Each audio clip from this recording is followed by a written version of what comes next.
Hi mga Cubs, PJTV ako pa ito. Sana sa buting kalagayan at malusog yung pangangatawan. Ano pa? Click mo na ang notification bell sa YouTube channel, sa Facebook page, paki-follow, sa TikTok account, pa-follow na rin. Maraming salamat. Huwag kalimutan mag-like and share ha.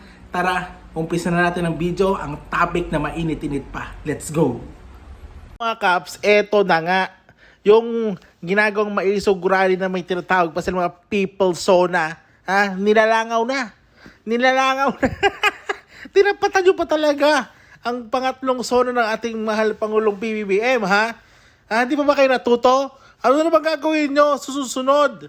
Nilalangaw na kayo. Umuunti-unti nang nawawala ang mga suporta sa mga Duterte.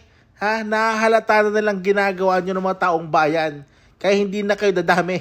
Kung ano man pinaplano nyo pagluso, palitan ang ating mahal na presidente, wala na yan.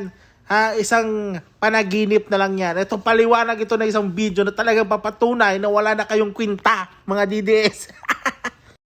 Ang pinangangalandakang people power ng mga maisog nilangaw sa liwas ang Bonifacio.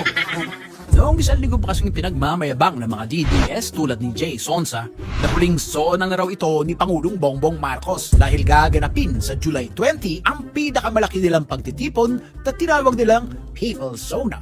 Inaasahan kasi nilang dadami ang mga tao sa liwasan sa Sabado, Linggo at Lunes. Yung tipong malaed sa people power ba ang dating. Tapos magmamarcha patungong batasan sa zona ng Pangulo para patalisin siya. Sa kanilang ilusyon, babakapan ng militar at pulis ang kanilang hakbang at iluluklok si Inday Sara sa Malacanang.